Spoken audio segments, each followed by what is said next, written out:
행복한 교회 성도 여러분, 이 영상을 보시는 하나님 나라의 귀한 자녀 여러분, 오늘은 2025년 6월 6일 현충일입니다.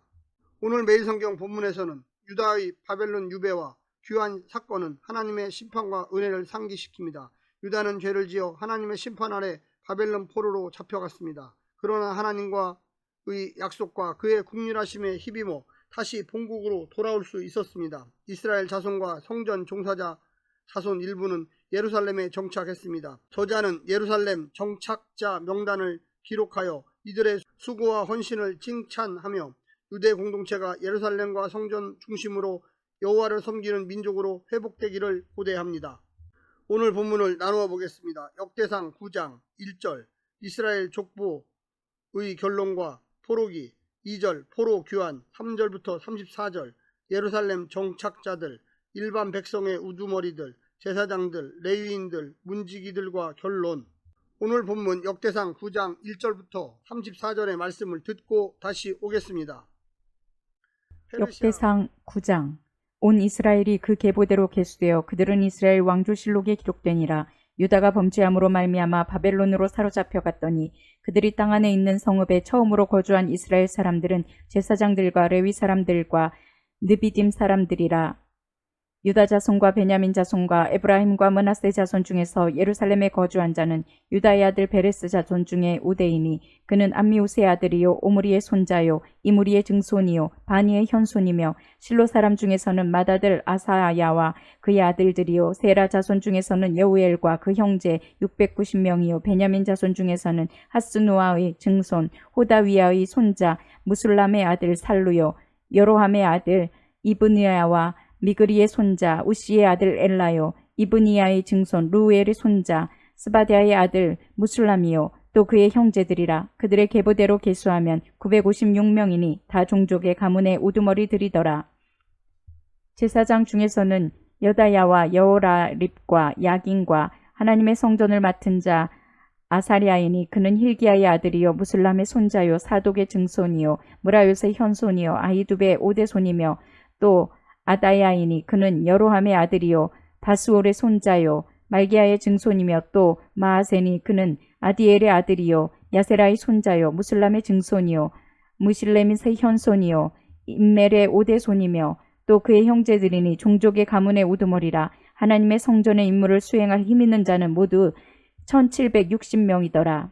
레위 사람 중에서는 무라리 자손 스마야이니 그는 하숲의 아들이요 아스리감의 손자요 하사바의 증손이며 또 박박갈과 헤레스와 갈랄과 마따냐이니 그는 미가의 아들이요 시그리의 손자요 아삽의 증손이며 또 오바디아이니 그는 스마야의 아들이요 갈랄의 손자요 여두둔의 증손이며 또 베레갸이니 그는 아사의 아들이요 엘가나의 손자라. 느도바 사람의 마을에 거주하였더라. 문지기는 살룸과 악국과 달몬과 아히만과 그의 형제들이니 살룸은 그 우두머리라. 이 사람들은 전에 왕의 문 동쪽 고 레위 자손의 진영의 문지기이며 고라의 증손 에비아삽의 손자 고레의 아들 살룸과 그의 종족 형제 곧 고라의 자손이 수종드는 일을 맡아 성막문을 지켰으니 그들의 조상들도 여호와의 진영을 맡고 출입문을 지켰으며 여호와께서 함께하신 엘레아살의 아들 비느하스가 옛적에 그의 무리를 거느렸고 무셀레마의 아들 스가랴는 회막 문지기가 되었더라. 택함을 입어 문지기 된 자가 모두 212명이니 이는 그들의 마을에서 그들의 계보대로 계수된 자요 다윗과 선견자 사무엘이 전에 세워서 이 직분을 맡긴 자라. 그들과 그들의 자손이 그 순찰을 쫓아 여호와의 성전 곧 성막문을 지켰는데 이 문지기가 동서남북 사방에 섰고 그들의 마을에 있는 형제들은 이레마다 와서 그들과 함께 있으니 이는 문지기의 우두머리 된 레위 사람 넷이 중요한 직분을 맡아 하나님의 성전 모든 방과 곳간을 지켰습니다. 그들은 하나님의 성전을 맡은 직분이 있으므로 성전 주위에서 밤을 지내며 아침마다 문을 여는 책임이 그들에게 있었더라. 그 중에 어떤 자는 섬기는 데 쓰는 기구를 맡아서 그 수요대로 들여가고 수요대로 나오며 또 어떤 자는 성소의 기구와 그 모든 그릇과 고운 가루와 포도주와 기름과 유향과 향품을 맡았으며 또 제사장의 아들 중에 어떤 자는 향품으로 향기름을 만들었으며 고라 자손 살롬의 맏아들 마띠디아라 하는 레위 사람은 전병을 굽는 일을 맡았으며 또 그의 형제 그앗 자손 중에 어떤 자는 진설하는 떡을 맡아 안식일마다 준비하였더라. 또 찬송하는 자가 있으니 곧 레위 우두머리라. 그들은 골방에 거주하면서 주야로 자기 직분에 전념함으로 다른 일은 하지 아니하였더라. 그들은 다 레위 가문의 우두머리이며 그들의 족보의 우두머리로서 예루살렘에 거주하였더라. 페르시아 고레스 왕의 조서 이후 이스라엘 포로 귀환은 세 차례에 걸쳐 진행되었습니다. 주전 538년에 수룹바벨과 세르바살을 중심으로 49,897명이 귀환했습니다. 이들은 하나님의 도우심으로 연합하여 성전을 재건했습니다. 주전 520년부터 516년 스가랴 3장부터 6장에 등장합니다. 성전 재건 후 약 60년 후 주전 458년에 에스라를 중심으로 1754명이 귀환했습니다. 13년 후인 주전 445년에는 느헤미야를 중심으로 귀환했습니다. 제2차, 제3차 귀환은 아닥사스다의 통치 기간에 이루어졌습니다. 한편 예루살렘 정착자 명단의 일부인 1절부터 17절은 느헤미야의 명단과 형식과 순서가 유사하며 혈통 정보나 정착자 총계는 서로 다른 부분도 꽤 있습니다. 전체적으로 역대기 명단이 더 축약적입니다. 두 목록은 같은 자료에 기반했거나 역대기가 느헤미야의 명단에 기초하여 새 명단을 작성했을 수 있습니다. 오늘 본문을 세 부분으로 나누어 자세히 설명드리겠습니다. 첫 번째, 온 이스라엘의 회복. 포로 이후 공동체는 단순히 유다와 베냐민 집합뿐만이 아니라 온 이스라엘 후손이 함께하는 회복의 공동체입니다.